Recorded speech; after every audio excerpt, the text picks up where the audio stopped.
किसानों का जमीन निरंतर प्रत्येक दिन हमारे विधायक लोग बैठे हैं, बताएंगे किसानों का जमीन हड़पा जा रहा था, किसानों का रियल एस्टेट का जमीन खरीदा जा रहा था।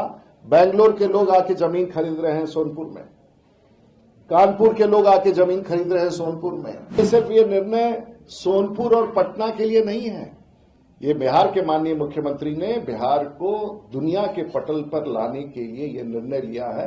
हमारे बच्चे भी कम दाम के टिकटों पर दुनिया की यात्रा कर सकेंगे, जो सबसे बड़ा इसका लाभ होगा। ये 100 साल का विजन है, बिहार के लिए रेवेन्यू चैनल होगा और लार्जेस्ट हब बनेगा टूरिज्म, पर्यटन एवं कार्गो का। यहां से हम वॉशिंगटन, न्यूयॉर्क और New York, San Francisco, Melbourne, Tokyo. नमस्कार, दर्श न्यूज देख रहे हैं आप और मैं हूं आपके साथ दक्षा प्रिया। बिहार में अब साउथ एशिया का सबसे बड़ा एयरपोर्ट बनेगा और इससे रोजगार भी कई सारे लोगों को मिलेंगे। इसको लेकर के जानकारी देते हुए नजर आए हैं राजीव प्रताप रूडी, पूर्व केंद्रीय मंत्री और सारण से सांसद। क्या कुछ कहते नजर आ रहे हैं और भी क्या कुछ बिहार के लिए करने जा रहे हैं, तमाम चीजों पर बोलते हुए नजर आए हैं। आज का ये सामान्य रूप से एक ऐसे विषय पर है जो सामान्य रूप से राजनीतिक चर्चा के लिए आज मैं यहां नहीं हूं, और मैंने विशेष रूप से प्रदेश अध्यक्ष जी से आग्रह करके आज इस भारतीय जनता पार्टी के कार्यालय में इस प्रेस वार्ता के लिए अनुरोध किया था। उनकी अनुमति से मैं ये सम्मेलन आपके साथ संवाद कर रहा हूं, और जिस विषय पर मैं संवाद कर रहा हूं, शायद आज का दिन और आज की टिप्पणी अगले 100 वर्षों तक के लिए और हो सकता है उससे आगे के वर्षों के लिए बिहार के आने वाली पीढ़ी के लिए महत्वपूर्ण होगा। सामान्य रूप से हमारे बगल में हमारे माननीय मंत्री संजय जी बैठे हुए हैं, हमारे अपने अमनौर के विधायक मंटू जी हैं, छपरा के विधायक छोटी जी हैं, हमारे जिला के अध्यक्ष रंजीत जी हैं, और पार्टी के बहुत सारे प्रमुख लोग यहाँ हमारे जिला से आए। इन सब के अनुरोध पर कि इस विषय को आप जो विषय को पिछले लगभग मोटे तौर से 16 साल से आप प्रयास कर रहे थे। मेरा ये लोकसभा राज्यसभा में 7वां टर्म है, और मेरे लिए इसके अलावा बिहार विधानसभा में जब बिहार और झारखंड बटा नहीं था तो अनडिवाइडेड बिहार और झारखंड का मैं विधायक भी रहा हूं। तो मेरे राजनीतिक यात्रा का ये 40वां वर्ष है, और उसके पहले अगर 5 साल के छात्र राजनीति को जोड़ दिया जाए तो मेरे राजनीतिक जीवन का ये 45वां वर्ष है। राजनीति में सब लोग अपना अपना लक्ष्य बना के चलते हैं, और जिस दिन एक लक्ष्य मेरे जीवन में था,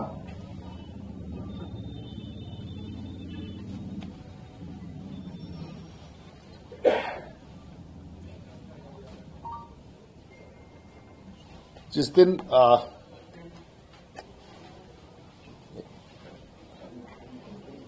मेरे नहीं वो पॉकेट में, तो कई सारे लक्ष्य को मैं लेके चलता हूं, और देश के बड़ी सरकारों में मुझे काम करने का मौका भी मिला है,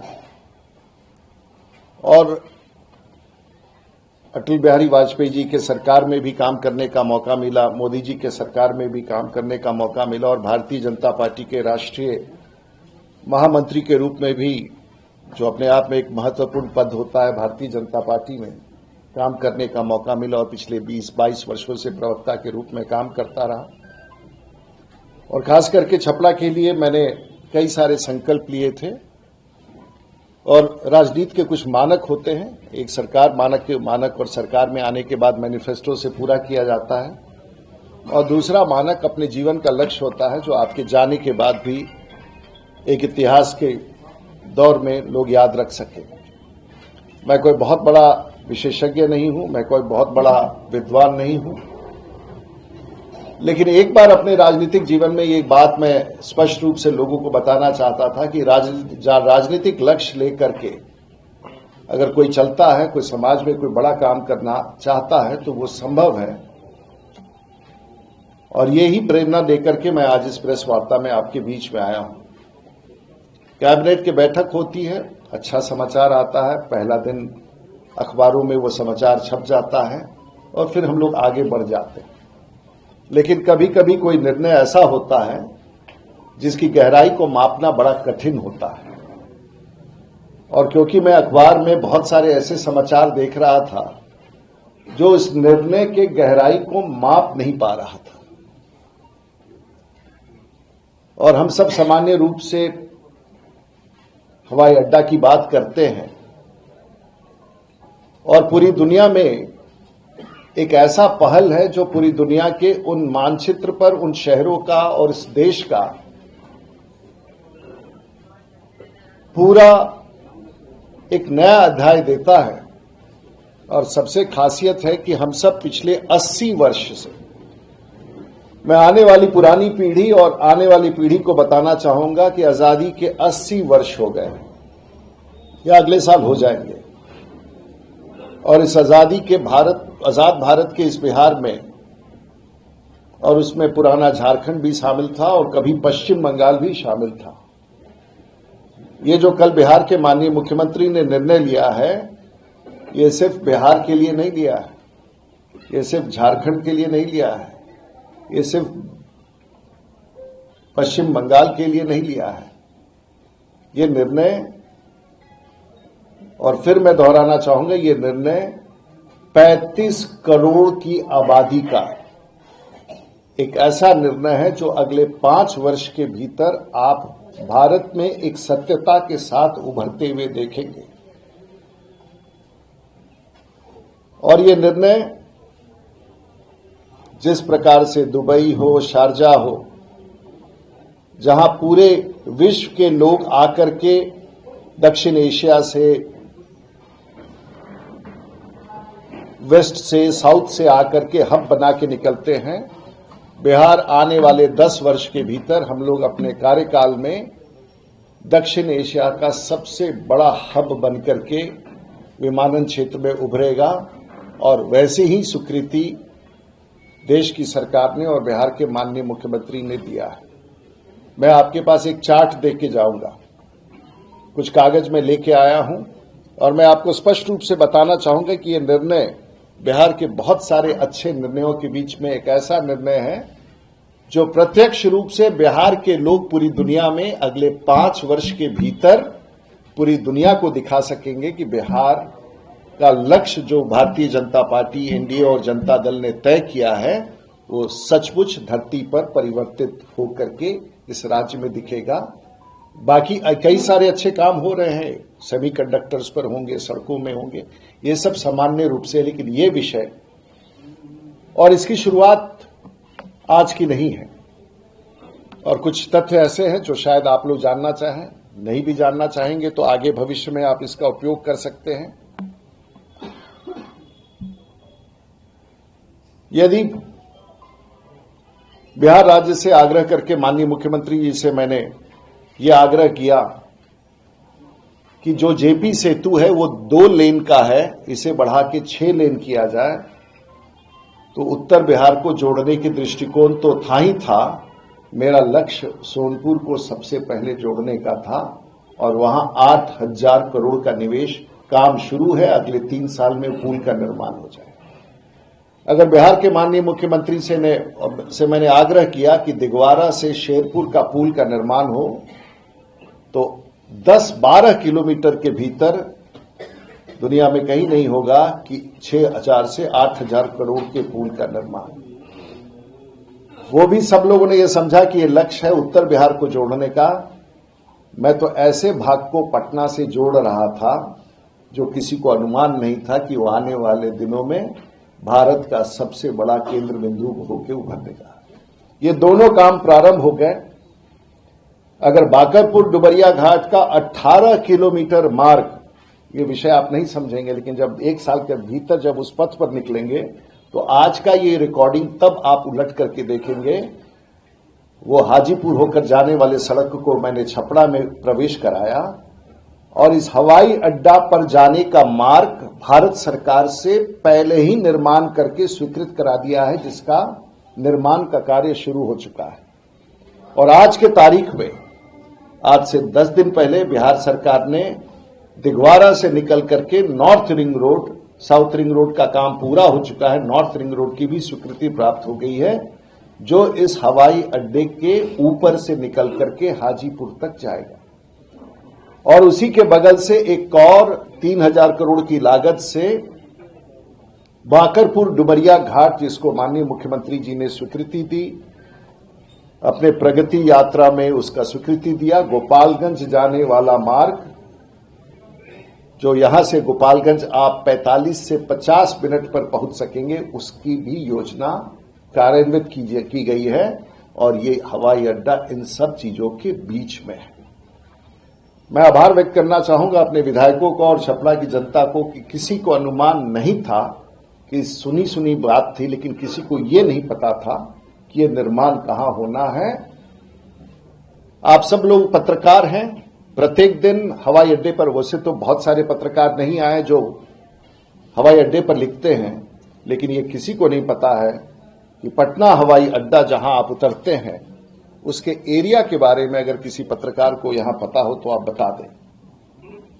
पटना का हवाई अड्डा, जिस पर पिछले 70 साल से, और मैं पॉलिटिकल लोगों से भी आग्रह करना चाहूंगा, पटना के हवाई अड्डा जिस पर आप 70 साल से उतर रहे हैं, वो सिर्फ 250 एकड़ में है, भारत का सबसे छोटा हवाई अड्डा। और ये आने वाले दिनों में बिहार का भविष्य नहीं बन सकता था।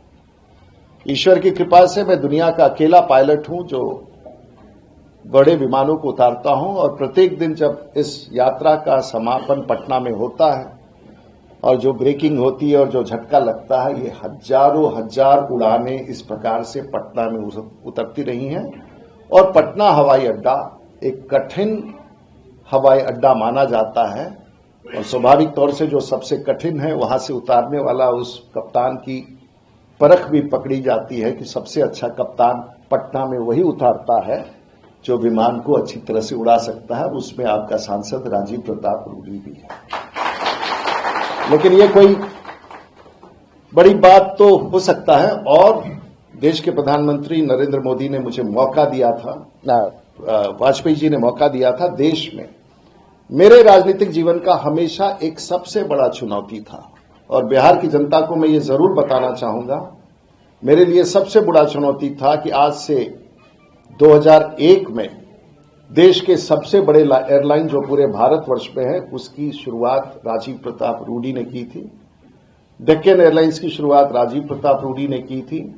और जो भव्य हवाई अड्डा आप दिल्ली और मुंबई देखते हैं, वो हमारे हस्ताक्षर से हुआ था जब अटल बिहारी वाजपेयी भारत के प्रधानमंत्री थे, और जब एयरपोर्ट अथॉरिटी, जो आज पूरी भारत हैदराबाद और शमशाबाद, हैदराबाद और देवनाली एयरपोर्ट की बात करता है, ये 2 ग्रीनफील्ड एयरपोर्ट 2001 में हमारे हस्ताक्षर से स्वीकृत हुआ था, जो मानक बनकर के भारत में उभर के आया है।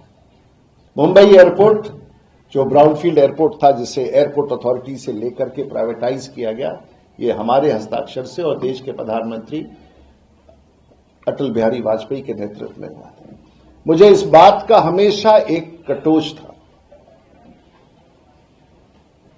कि पूरे भारतवर्ष में एक ऐसा हवाई अड्डा का निर्माण हो गया हमारे हस्ताक्षर से, और बिहार जहां मेरा जन्म हुआ, जो मेरी राजनीतिक शुरुआत हुई है, मैं कर नहीं पा रहा था। और मैं समझता था कि इस काम को करना कठिन है, लेकिन मुझे 16 साल लगे इस लक्ष्य को प्राप्त करने में। और मैं बिहार की सरकार को, और 16 साल तक बिहार के किसी योजना के लिए प्रयास नहीं किया गया जो राजीव प्रताप रूडी ने अपने राजनीतिक करियर में, मैं 2008 में राज्यसभा चला गया था चुनाव हार करके, 2008 से लेकर 2026 तक इस कार्य को मैं प्रयत्नशील रहा। मैं बिहार की सरकार को, माननीय मुख्यमंत्री जी को, सम्राट जी को, हमारे कैबिनेट के सभी साथियों को, तमाम ब्यूरोक्रेट्स को, जिन्होंने इस विषय को समझ करके इसकी कामयाबी की, और आज हम लोग उस लक्ष्य पर हैं। और मैं पूरे बिहार को बताना चाहूंगा कि आने वाली पीढ़ी, चाहे आपको अमेरिका जाना हो, ऑस्ट्रेलिया जाना हो, मेलबर्न जाना हो, जापान जाना हो, यूरोप जाना हो, लंदन जाना हो, स्कॉटलैंड जाना हो, या फिर ब्राजील जाना हो, सैन फ्रांसिस्को जाना हो, आने वाली पीढ़ी की यात्रा मैं आश्वस्त करता हूं कि जो योजना लेकर बिहार के माननीय मुख्यमंत्री चल रहे हैं, मैं बिहार के 14 करोड़ लोगों को आश्वस्त करता हूं कि अगले 5 साल के भीतर दुनिया का सबसे बड़ा विमान का ट्रायल रन और ट्रायल लैंडिंग सोनपुर और बिहार की धरती पर होगा, जो आजादी के बाद से हम लोगों ने नहीं देखा। ये योजना कई लोगों को लग रहा है, मैं सिर्फ आपको पढ़ के बताना चाहूंगा। इसकी शुरुआत हुई, मैं बहुत सारे कागजात आपको दूंगा। प्रयास सिर्फ इतना ही नहीं था कि मैंने पत्र किया, मैं बिहार के उस एक ऐसे अफसर का आभार व्यक्त करना चाहूंगा और ये पत्र मैं सबके पास छोड़ के जाऊंगा। ये पत्र है, मैंने पार्लियामेंट में ये सवाल उठाया था और हरदीप पुरी ने एक पत्र में जवाब दिया था कि जैसे बिहार की सरकार हमें जमीन देगी, मैं ये हरदीप पुरी जो उस समय सिविल एविएशन मिनिस्टर थे, उन्होंने कहा कि बिहार की राज्य सरकार जिनको ग्रीनफील्ड एयरपोर्ट के लिए जमीन देनी है, वो जमीन जैसे ही मिलेगी हम उसे प्रोजेक्ट को आगे बढ़ाएंगे। ये पार्लियामेंट में 2008 और 19 को उनका वक्तव्य आया। मैंने सवाल किया था और उस वक्तव्य के पश्चात मैंने एक पत्र लिखा। ये 14 दिसंबर 2019 का पत्र है और यही से कहानी प्रारंभ होती है कागजी का। ये उस व्यक्ति का है जो बिहार के सर माइकल हाई स्कूल के सचिव थे और एयरपोर्ट अथॉरिटी के चेयरमैन थे अरविंद कुमार, जिनका पालन पोषण पटना में हुआ था। वो आईएएस ऑफिसर थे महाराष्ट्र कैडर के और वो एयरपोर्ट अथॉरिटी के चेयरमैन थे। उन्होंने इस कागज पर सभी हस्ताक्षर हैं और 2 महीने के भीतर कार्रवाई प्रारंभ कर दी। 10 दिसंबर 2019 को उन्होंने लिखा कि इस पर कार्रवाई प्रारंभ किया जाए और किसी भी एयरपोर्ट के निर्माण के लिए प्री फिजिबिलिटी होता है। भारत के इतिहास में 2 महीने के भीतर सोनपुर हवाई अड्डे का 2019 में प्री फिजिबिलिटी, जिसे संभाव्यता रिपोर्ट कहते हैं कि एयरपोर्ट का निर्माण हो सकता है, वो समाप्त कर लिया गया। इतना जल्दी कुछ नहीं। और फिर 2 महीने के भीतर OLS ऑब्स्टिकल लिमिटेशन सर्वे, जो बड़े बड़े यंत्रों को लगा करके ये देखा जाता है कि क्या सचमुच यहां विमान उतर सकता है कि नहीं, 2020 में इस कार्य को मार्च माह तक कंप्लीट कर लिया गया था। जिस काम को कराने में 8 साल 7 साल लगता है, ये 4 महीने में हम लोगों ने कंप्लीट करा लिया।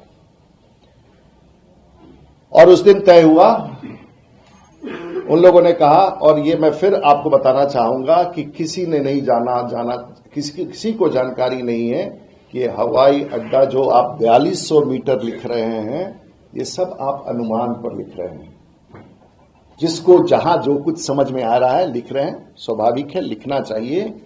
ये हवाई अड्डा की लंबाई 5.5 किलोमीटर है और चौड़ाई 2.5 किलोमीटर है, जो भारत में ये सबसे बड़ा हवाई अड्डा के रूप में बिहार के धरती पर उभर के आएगा। मैं इसलिए इसको पहले नहीं बता रहा था क्योंकि लोगों को लगेगा कि भाई ऐसे कैसे हो सकता है, क्योंकि एक बात आप ध्यान देंगे, हवाई यात्रा और हवाई व्यवसाय बड़ा ही कॉम्पिटिटिव है। और आज इस 35 करोड़ की आबादी, चाहे वो कलकत्ता से हो, कलकत्ता से एक भी अमेरिका का फ्लाइट नहीं है, सैन फ्रांसिस्को का फ्लाइट नहीं है, भूटान से नहीं है, नेपाल से नहीं है, ये सब लोग या तो दिल्ली जाते हैं या फिर मुंबई जाते हैं। पूरे भारतवर्ष के हवाई अड्डा इस 35 करोड़ की आबादी, चाहे वो पूर्वोत्तर के 7 राज्यों का हो, पश्चिम बंगाल का हो, बिहार का हो, पूर्वोत्तर उत्तर प्रदेश का हो, नेपाल का हो, ये सब दिल्ली या मुंबई से जाते हैं। अगले 7 साल के भीतर ये सभी कनेक्टिविटी पटना से होगा और देश का दक्षिण का हब हैदराबाद और बेंगलोर होकर के निकल गया, पश्चिम का हब महाराष्ट्र होकर के निकल गया, उत्तर का हब विमानन क्षेत्र में दिल्ली ने पूरा कब्जा करके निकल गया। पूरा मध्य भारत का ये हिस्सा, इसके पास कभी भी किसी ने ये तय नहीं किया। आज 35 करोड़ की आबादी का सबसे बड़ा हब के रूप में, जो आने वाले दिनों में बिहार के आर्थिक बदलाव का सबसे बड़ा कारण बनेगा। हम आज सिर्फ बिहार के इस, कई बार लोग कहते हैं कि सोनपुर के हमारे मित्र लोग हैं जो मेरे इस लंबी लड़ाई में, ये सिर्फ ये निर्णय सोनपुर और पटना के लिए नहीं है। ये बिहार के माननीय मुख्यमंत्री ने बिहार को दुनिया के पटल पर लाने के लिए ये निर्णय लिया है, जहां 35 करोड़ का कैचमेंट एरिया है। 35 करोड़ की आबादी जो पूरे यूरोप की आबादी से बड़ा है। पूरे यूरोप की जो आबादी होगी 350 मिलियन, वो अकेले इस कैचमेंट एरिया से पटना के निकट 15 किलोमीटर दूर इस हवाई अड्डा के निर्माण का, और मैं आभार व्यक्त करना चाहूंगा। और एक और बड़ी खबर यह है, जैसे ही ये कैबिनेट का निर्णय हुआ, भारत सरकार ने कल के डेट में ही, कल का तिथि था 20 तारीख को, वो भी पत्र दूंगा, भारत सरकार ने भी 20 तारीख को साइट क्लियरेंस यानी कि इस जगह पर एयरपोर्ट बनाने की अनुमति भी कल प्रदान कर दी। और बिहार की सरकार तेज से काम करके, और सभी अधिकारी और माननीय मुख्यमंत्री जी और उनकी पूरी टीम ने आरएफपी भी फ्लोट कर दिया है। 4 महीने में आरएफपी के बाद इन प्रिंसिपल अप्रूवल होगा, हम टेंडर में जाएंगे। और किसानों के लिए, बिहार के माननीय मुख्यमंत्री ने किसानों को उनके जमीन के भरपाई के लिए सामान्य, जो आज रियल एस्टेट वाले लोग उनसे औने पौने दाम में खरीद रहे हैं, आपको मैं फिर दोहराऊंगा, सोनपुर के किसानों के, गरीब जनता का, पूरे भारतवर्ष के रियल एस्टेट के लोगों ने औने पौने दाम में जमीन खरीदना शुरू कर दिया है। बिहार के माननीय मुख्यमंत्री ने उनको 5 गुना कीमत देकर के उनकी जमीनों की रक्षा की है, किसानों की रक्षा की है, और 5 गुना ज्यादा आमदनी के साथ, मैं फिर दोहराऊंगा, 5 गुना ज्यादा आमदनी के साथ उस जमीन का भूमि अधिग्रहण होगा। किसानों का जमीन निरंतर, प्रत्येक दिन हमारे विधायक लोग बैठे हैं, बताएंगे, किसानों का जमीन हड़पा जा रहा था, किसानों का रियल एस्टेट का जमीन खरीदा जा रहा था। बेंगलोर के लोग आके जमीन खरीद रहे हैं सोनपुर में, कानपुर के लोग आके जमीन खरीद रहे हैं सोनपुर में, हैदराबाद के लोग आके जमीन खरीद रहे हैं सोनपुर में, गुड़गांव के लोग आके खरीद रहे हैं सोनपुर में। ये कतई छपरा के लोग के साथ जो धोखा हो रहा था, इस निर्णय से बिहार का एक बहुत बड़ा निर्णय हुआ, और उन सब गरीबों का, किसानों का जमीन राज्य सरकार ने प्रोटेक्ट कर दिया और चौतरफा विकास का रास्ता खोल दिया। मैं और इसके अलावा ये भी बताना चाहूंगा, इसकी घोषणा 2024 में सम्राट चौधरी जब वित्त का काम देख रहे थे, उन्होंने जैसलमेर में जाकर के वित्त मंत्री के बजट के डिस्कशन में रखा। वित्त मंत्री भारत सरकार ने 2025 के बजट में यह घोषणा की कि सोनपुर में इंटरनेशनल एयरपोर्ट का निर्माण होगा। ये सब कुछ आस्ते आस्ते बिहार के सरकार के सानिध्य में, और बिहार में बाकी स्थानों पर भी निर्माण हो रहा है। नालंदा में भी खूबसूरत हवाई अड्डा बनेगा, पटना का यातायात जारी रहेगा। हम अंतर्राष्ट्रीय हब के बारे में बात कर रहे हैं। ये सभी केंद्रित थे, छोटे छोटे, चाहे पूर्णिया भी विकास करे, दरभंगा भी विकास भी करेगा, सबिया में भी हवाई अड्डा खुलेगा। आने वाले दिनों में बिहार एरो क्लब के माध्यम से बिहार हवाई प्रशिक्षण, और खास करके आज पूरे अगले 10 वर्षों में कम से कम 30,000 पायलटों की जरूरत है। बिहार देश का जो कोटा इंजीनियरिंग के लिए है, बिहार एविएशन ट्रेनिंग में, फ्लाइंग ट्रेनिंग, और आपके बच्चों को कप्तान बनाने के लिए, आपकी बेटियों को कप्तान बनाने के लिए बिहार के मुख्यमंत्री ने संकल्प लिया है, जो भारत में नहीं हुआ।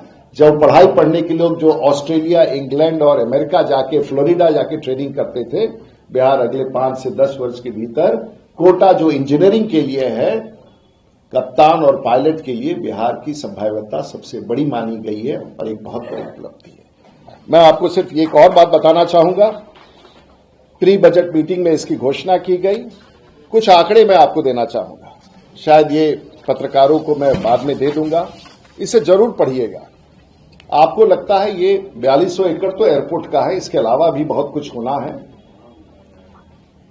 जेवर एयरपोर्ट जो यूपी में हर दिन उसका ऑपरेशनल एरिया मात्र 3300 एकड़ है।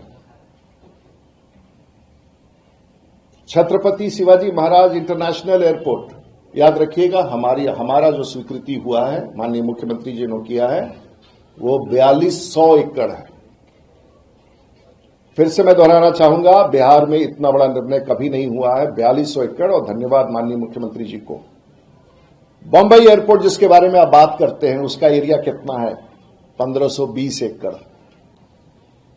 नवी मुंबई जो अभी नया बना है, उसका एरिया कितना है? 2866 एकड़।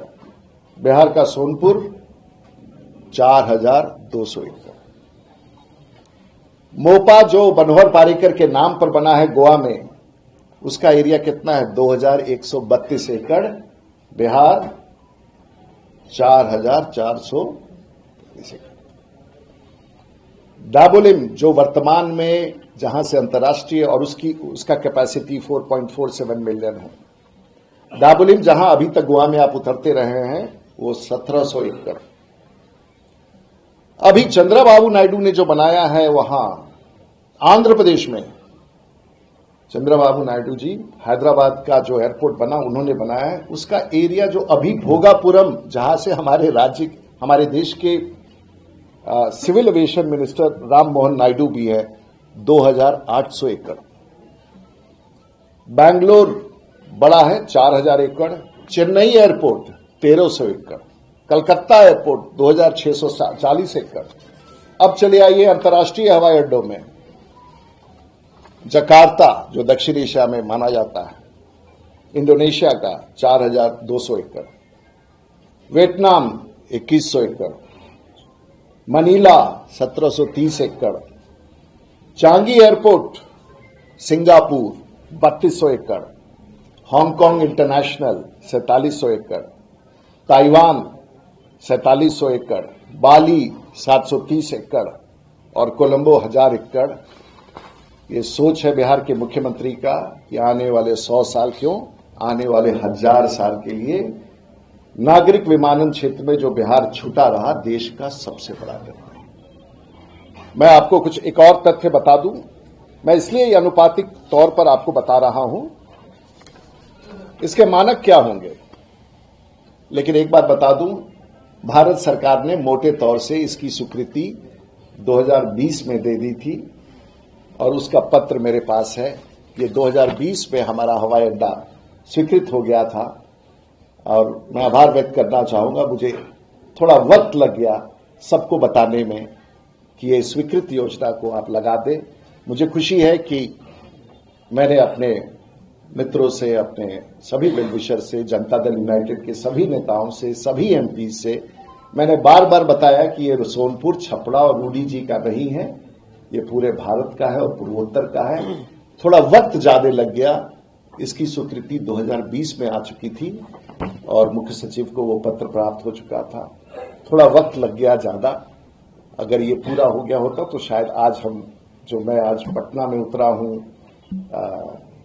जयप्रकाश नारायण अंतर्राष्ट्रीय हवाई अड्डा पर, और जयप्रकाश जी की स्मृति में जिसका नाम हम लोगों ने जयप्रकाश नारायण अंतर्राष्ट्रीय हवाई अड्डा रखा, आज तक कभी कोई अंतर्राष्ट्रीय हवाई अड्डा उतरा नहीं। कम से कम जयप्रकाश के अनुयायी के रूप में माननीय मुख्यमंत्री जी ने तय किया कि एक ऐसा इंटरनेशनल एयरपोर्ट बनाएंगे, नाम चाहे जो कुछ हो, जयप्रकाश के उस बड़े अरमान को पूरा करेंगे। मैं अंतिम रूप से सिर्फ इसके बताना चाहूंगा कि ये क्या हवाई अड्डा है, इसके फीचर्स क्या हैं जो गवर्नमेंट ऑफ इंडिया ने अप्रूव किया है। पहला ग्रीनफील्ड एयरपोर्ट ऑफ बिहार। किसी राज्य की मानक होता है, किसी राज्य के विकास का मानक होता है जब उसे ग्रीनफील्ड एयरपोर्ट विकास का सबसे बड़ा मानक है, और बिहार का पहला ग्रीनफील्ड एयरपोर्ट का निर्माण होगा और जो अंतर्राष्ट्रीय होगा, दक्षिण एशिया का ये सबसे बड़ा हवाई अड्डा है। जो विमानन सेवाएं होती हैं, आज अगर काठमांडू विमान उतर नहीं पाता है तो उसे लौट के दिल्ली जाना पड़ता है, उसे लौट के इमरजेंसी में लखनऊ जाना पड़ता है, और जब वो इमरजेंसी में वापस दिल्ली लौटता है या लखनऊ लौटता है तो उसे बहुत बड़ा जुर्माना देना पड़ता है और वो टैक्स जाता है उस राज्य को अब अगर काठमांडू का कोई डायवर्शन होगा तो इस एयरपोर्ट के बनने के बाद वो सोनपुर में उतरेगा। सोनपुर, पटना दक्षिण एशिया और जापान के लिए आपके मार्ग पर है।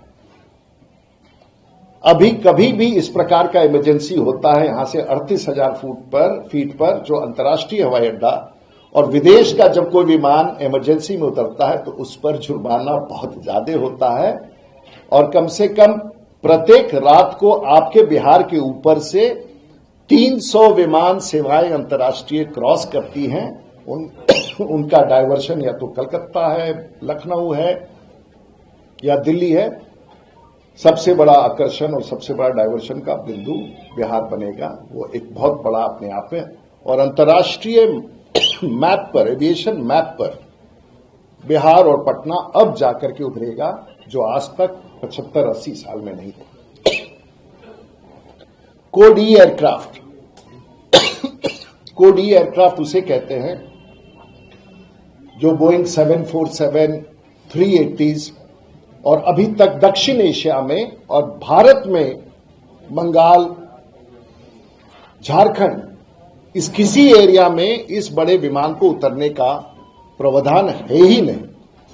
ये बड़े विमान उतर ही नहीं सकते हैं। पहला ये केंद्र बनेगा जहां बता सकते हैं 787, 777, 330, 380 जो दुबई के एयरपोर्ट पर शारजा के बाद दिल्ली में ही उतर पाती है, वो अब बिहार में भी उतर सकेगा। एमआरओ जो दुनिया में सबसे बड़ा आर्थिक विकास का है, उसका केंद्र बिंदु बन सकेगा। प्रारंभिक तौर पर यह 30 मिलियन यानी कि 3 करोड़ के आबादी का यात्रियों का एयरपोर्ट बनेगा, लेकिन इसका कैपेसिटी 70 मिलियन है।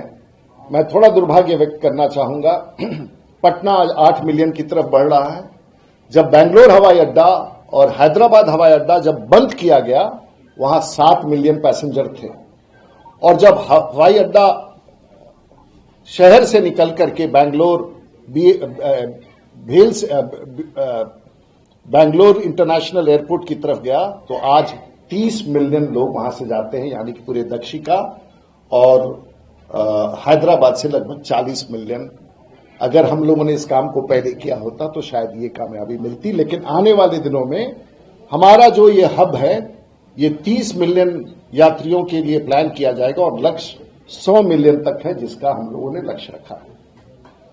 ILS कैट 3 RNP अप्रोचेस जो दुनिया में जो हमेशा पटना हवाई अड्डे पर कहा जाता है कि कैट 3 नहीं है, फॉग हो गया, विजिबिलिटी कम हो गया, तेल कम करना है, पैसेंजर छोड़ना है, ये सब कोई संकट अब पटना के ऊपर नहीं होगा। और जब कैपेसिटी बढ़ेगा तो टिकटों का दाम भी, हमारे बच्चे भी कम दाम के टिकटों पर दुनिया की यात्रा कर सकेंगे, जो सबसे बड़ा इसका लाभ होगा। ये 100 साल का विजन है, बिहार के लिए रेवेन्यू चर्नर होगा और लार्जेस्ट हब बनेगा टूरिज्म, पर्यटन एवं कार्गो का। यहां से हम वॉशिंगटन, न्यूयॉर्क और New York, San Francisco, Melbourne, Tokyo, Japan तक की यात्रा की सहूलियत प्रदान हो सकेगी। और मैं समझता हूं कि बिहार की सरकार का यह निर्णय सभी निर्णयों के बीच में सबसे उभरता हुआ निर्णय इस राज्य को दिखेगा, जो शायद हम लोगों ने कभी कल्पना।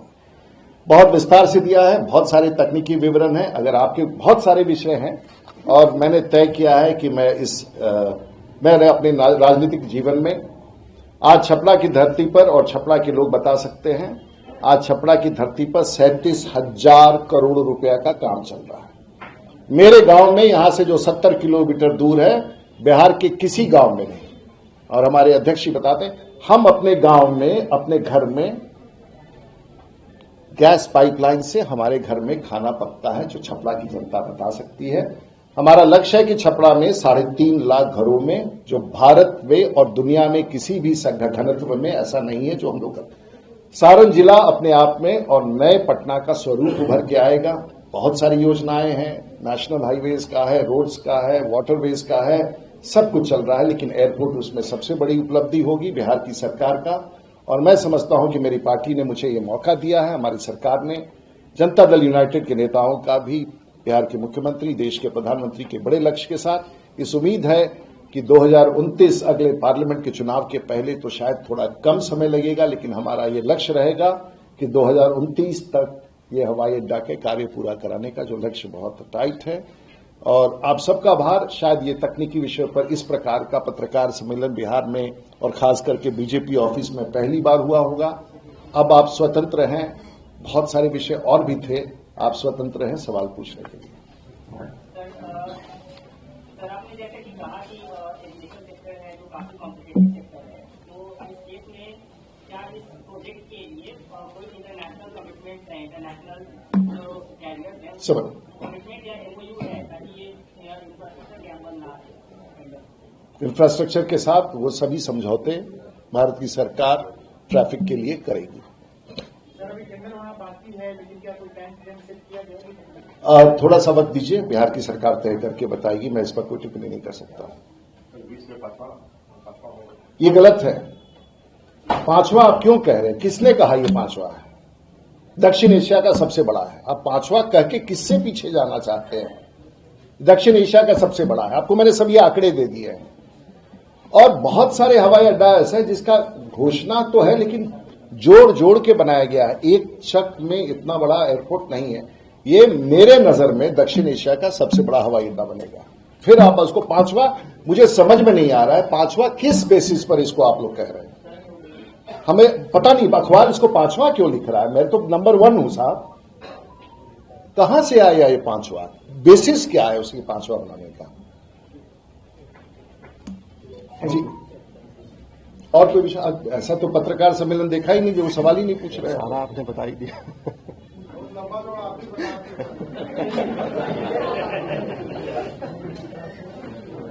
तो बड़ा मुश्किल है भाई, हम लोग को तो आदत है ना इसके बाद सवाल सुनने का।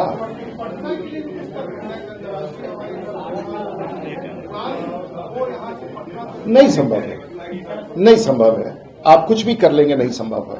और अगर आप कह रहे हैं कि भारत में बिहार के लोग इस बात के लिए तैयार हैं कि टावर तोड़ दे और जहाज उतार दे, तो कम से कम हमारे जैसे बहुत सारे नागरिक हैं जो इस बात से सहमति नहीं देंगे। और हमारे जो कुछ धरोहर और पहचान है, और बिहार के मुख्यमंत्री तो म्यूजियम के प्रति, विरासत के प्रति, तो अगर आप उसे और उसके बाद भी वो लक्ष्य नहीं प्राप्त कर सकेंगे, तो मुझे नहीं लगता है कि लक्ष्य है, कोई लक्ष्य है। अभी चलता रहेगा, लेकिन उस लक्ष्य को मैं नहीं समझता।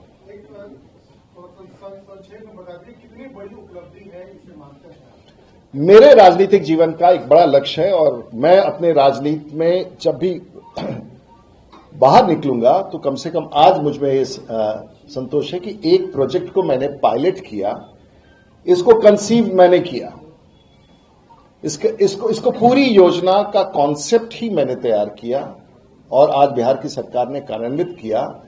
औसतन बहुत कम होता है कि राजनीति में कोई आदमी लक्ष्य बनाए, सोचे, एक सपना देखे और सपना पूरा हो जाए, ये बहुत कम होता है।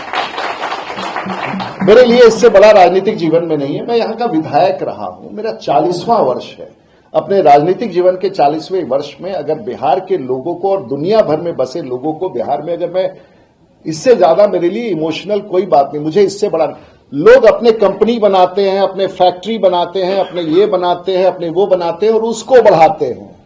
हमारे जैसे राजनेता अपने राज्य के लिए, मेरा राज्य बिहार बड़ा बने, इसके लिए हम काम करते हैं। मेरा लक्ष्य है, ये मेरा राज्य है, मेरा जन्म यहां हुआ, मेरे मां बाप का आशीर्वाद था और मैं इस राज्य के लिए कुछ कर पाऊं, यही मेरा लक्ष्य है। और आने वाले आपके पीढ़ी के लिए मेरा कोई कंट्रीब्यूशन हो और सरकार के साथ आग्रह करके हाथ में हाथ मिला करके दे, कुछ कर सकूं, यही मेरा लक्ष्य है। इसके अतिरिक्त मेरा कोई राजनीतिक लक्ष्य नहीं।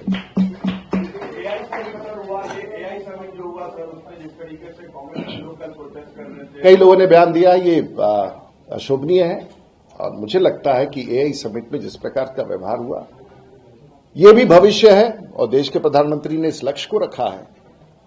आने वाले पीढ़ी के लक्ष्य के साथ कोई चुनौती ना दे, ये सभी राजनीतिक पार्टियों से उम्मीद की जाती है। आपका समय आएगा तो आप करेंगे। आज देश के प्रधानमंत्री और हमारा समय है, हम इस लक्ष्य को पूरा करना चाहते हैं और इसमें अगर आप इसके खिलाफ जाएंगे तो देश की जनता और दुनिया भर में आपकी हास्य की स्थिति उत्पन्न हो गई है, खास करके कांग्रेस पार्टी और राहुल जी की।